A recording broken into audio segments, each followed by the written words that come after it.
Déclaration du Conseil national pour la sauvegarde de la patrie.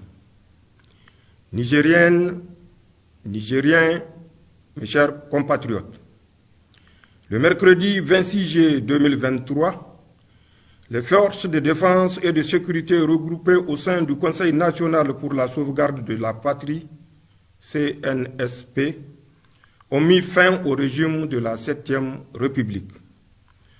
L'action du CNSP est motivée par la seule volonté de préserver notre chère patrie face, d'une part, à la dégradation continue de la situation sécuritaire de notre pays, et cela sans que les autorités déchues ne nous laissent entrevoir une véritable solution de sortie de crise. D'autre part, la mauvaise gouvernance économique et sociale. Mes chers compatriotes, s'agissant de la question sécuritaire, j'aimerais d'emblée dire qu'il y a le discours politicien sur la situation sécuritaire relayé par certains milieux politiques au niveau national et international et qui voudraient que tout se passe bien et sous contrôle.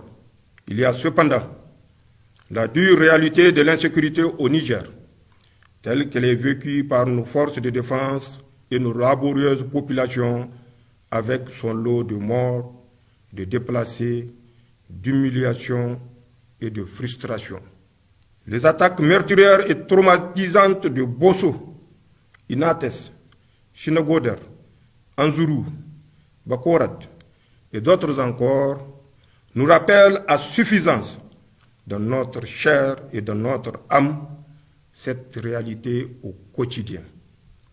Aussi, nous nous devons en toute humilité et en toute sincérité de poser les questions de savoir si la prise en charge actuelle de la question sécuritaire au Niger a permis de garantir notre sécurité, celle de nos familles, de nos villages et de notre pays. Et si nous pouvons continuer ainsi, avec la même approche, les mêmes acteurs et les mêmes résultats. Il appartient à nous tous, chaque Nigérienne et chaque Nigérien, de répondre en ayant à l'esprit sa propre survie et les seuls intérêts du Niger. Pour le Conseil national pour la sauvegarde de la patrie, nous répondons avec force par la négative. Non. L'approche sécuritaire actuelle n'a pas permis de sécuriser notre pays en dépit des lourds sacrifices consentis par les Nigériens et le soutien appréciable et apprécié de nos partenaires extérieurs. Non, les résultats ne sont pas à la hauteur des attentes des Nigériens. Non, nous ne pouvons plus continuer avec les mêmes approches jusqu'ici proposées au risque d'assister à la disparition progressive et inéluctable de notre pays. C'est pourquoi nous avons décidé d'intervenir et de prendre nos responsabilités, non sans avoir à plusieurs reprises tenté, tout en restant dans notre rôle de chef militaire, d'attirer l'attention des plus hautes autorités déchues sur l'incohérence et l'inefficacité de leur gestion politique des questions sécuritaires dans notre pays. Mes chers compatriotes, parlant d'incohérence et d'inefficacité, il faut véritablement s'interroger avec nous sur le sens et la portée d'une politique sécuritaire qui consiste à procéder à la libération extrajudiciaire de plusieurs chefs terroristes sans garantie aucune dans le contexte qui est le nôtre. Sur le sens et la portée du recrutement et du détournement à des fins politiciennes de plusieurs centaines d'éléments FDS en dehors du cadre militaire traditionnel et en les plaçant directement sous la seule autorité des politiques. Sur le sens et la portée de la décision d'un commandant en chef qui ordonne la libération des bandits lourdement armés pris sur un théâtre d'opération militaire au seul motif qu'ils seraient ses alliés.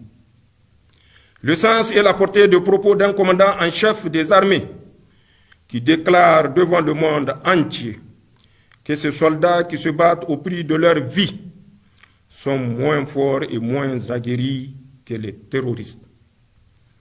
Le sens et la portée d'une approche sécuritaire de lutte contre le terrorisme qui exclut toute véritable collaboration avec le Burkina Faso et le Mali, alors même que nous partageons avec ces deux pays voisins la zone du Liptako-Gourma dans laquelle se concentre aujourd'hui l'essentiel des activités des groupes terroristes que nous combattons.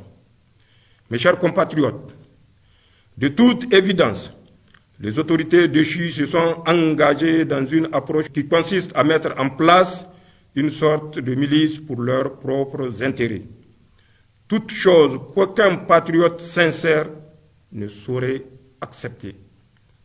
Mes chers compatriotes, sur le plan économique et social, l'amélioration de l'état actuel de nos finances publiques et du tissu économique de notre pays, la situation de l'école nigérienne, de la santé de nos populations, la lutte contre le détournement des deniers publics, la lutte contre l'impunité, la corruption sous toutes ses formes, le népotisme et les difficultés auxquelles font face les Nigériennes au quotidien sont autant de défis face auxquels le gouvernement de Chi a montré ses limites.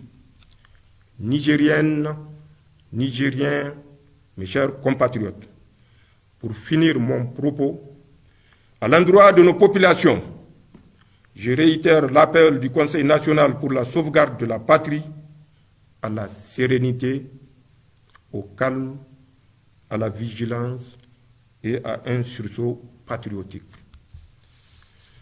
Pour qu'ensemble, à l'unisson, nous puissions relever les défis sécuritaires, économiques, sociaux, évoqués plus haut.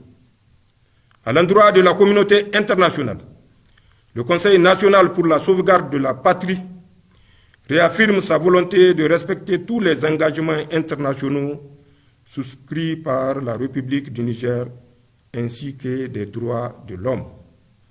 Aussi, je demande aux partenaires techniques et financiers amis du Niger d'appréhender la situation spécifique de notre pays pour lui apporter tous les soutiens nécessaires afin de lui permettre de relever les défis ci-évoqués. Enfin, le Conseil national pour la sauvegarde de la patrie, par ma voix, demande aux partenaires et amis du Niger, en cette étape cruciale de la vie de notre pays, de faire confiance à nos forces de défense et de sécurité, garantes de l'unité nationale, de l'intégrité du territoire et des intérêts supérieurs de notre nation. En ces temps difficiles que traverse notre patrie, nous savons compter sur votre esprit de patriotisme pour que la nation nigérienne soit sauvegardée. Vive le Conseil national pour la sauvegarde de la patrie, vive le Niger, je vous remercie.